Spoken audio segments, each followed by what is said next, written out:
So today we're going to talk about Fnatic, because Fnatic won lock-in, and they did it by doing something quite interesting with the economy that I know a lot of people have talked about, but maybe we need to dive a bit deeper to talk about the merits of buying light shields. Because here is an example from their game versus Loud. It's round 7, it's 3-3, and as you can see, everyone but Althea here has enough money to buy full shields if they so choose, right?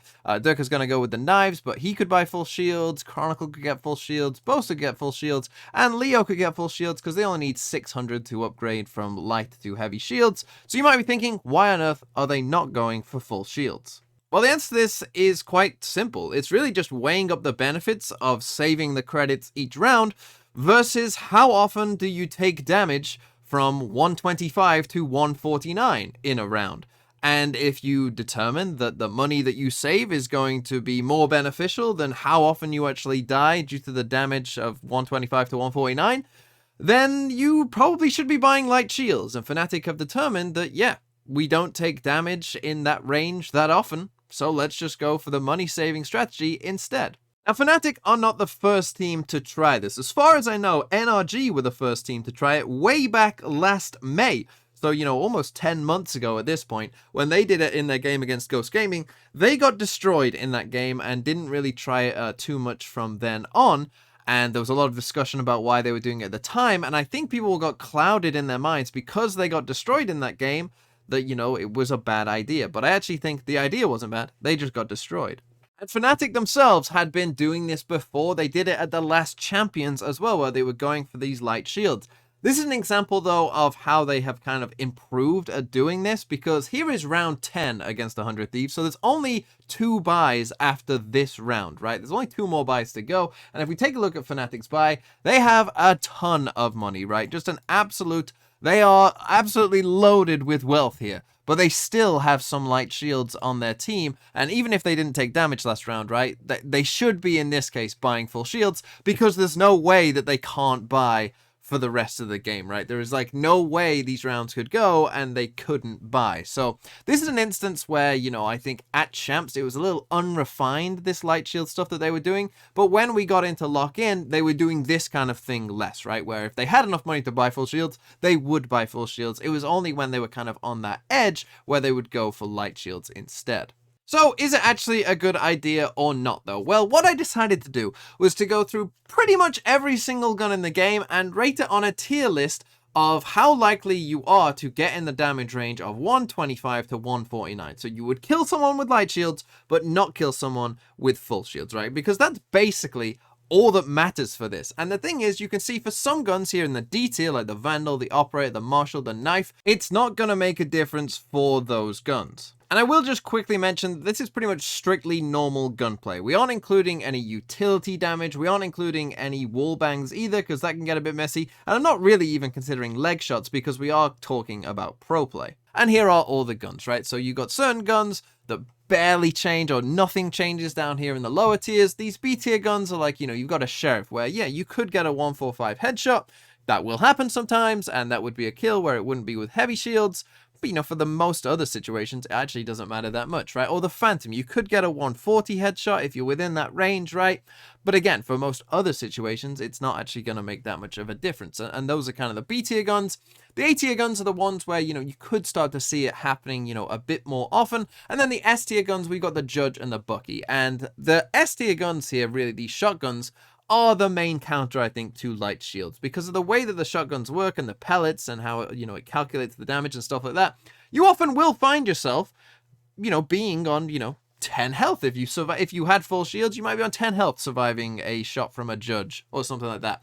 And so the way that the shotguns work, I think, are a pretty big punish to light shields. And so then what I decided to do was to get all of the stats and how often these guns were picked in the lock-in tournament. So this is across all of the lock-in games, every single gun that was picked, and here are the results, right, of all of the different guns. Now, for our purposes here, we can somewhat disregard some of these pistol, numbers here, because we aren't too concerned about the actual pistol round itself, where, the light shield stuff doesn't really come into it because you can't buy full shields in a pistol round. So, you know, we're not too worried about the actual pistols, but the rest of it will pretty much matter. And you can see, you know, not surprisingly, we've got the Vandal at the top here at 36.35. Phantom is, you know, clearly second, and then you've got all of the other guns as well.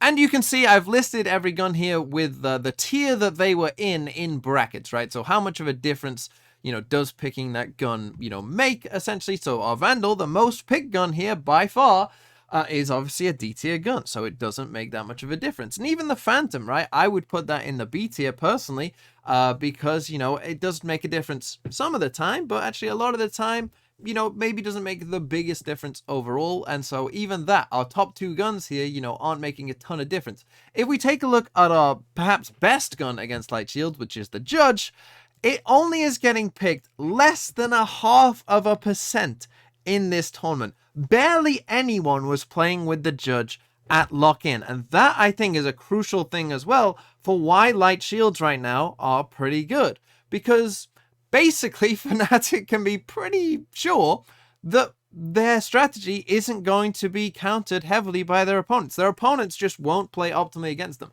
Even stuff like, you know, the Phantom. You would think that Fnatic's opponents would only be picking Phantoms, right? But they don't. They often will pick full Vandals, or at least 4 Vandals on their team, rather than going with Phantoms, even though they know that they must know that Fnatic are doing this. And even though it seems like that would be the obvious choice, still pro players, it seems, are just unwilling to relent in their Vandal usage, and therefore will just stick with it no matter what, right? And that causes perhaps some issues where Fnatic can just take advantage of the fact that their opponents aren't trying to play optimally against them. And so when we look at the overall picture of what's going on here, yeah, there are some guns like the Spectre and Stinger that, you know, were picked a decent amount and will have some, you know, leeway and some advantages against light shields versus heavy shields. For the most part, you know, teams and players were picking guns that it doesn't make that much of a difference, to be honest. And obviously Fnatic, they had their success at the tournament, and guess what? They can buy rifles much more often than you because they're going for light shields. And so they have the economic advantage, be it a hero rifle on a save round, or that they can squeak out maybe an extra full buy because they've gone for light shields. And so should you be buying light shields just every single round? Well, no, because here's an example of Fnatic versus Na'Vi where you can see, yeah, now that they've got a bit of money built up, they still are going for full shields as well. So if you do have the money, like Fnatic do here, where you're going to be fine either way, sure, go for those full shields. But if the economy is a bit more tight, like it was here against Loud, then yeah, maybe going light shields is just the better option overall, because you're gonna maybe save enough money to either squeak out an extra full buy that you wouldn't have got otherwise, or you might be able to get a couple hero rifles where you might have not otherwise, right? And so that can really be the difference of potentially winning that next round, right? And so that is what we need to be considering when we're thinking about the economy, is we need to think about the 12 rounds as a whole and how we manage the 12 rounds as a whole. And that's basically what the light shields is doing here, where we aren't losing that many more rounds or dying that many more times, but we are potentially saving the money to allow us to get an extra full buy.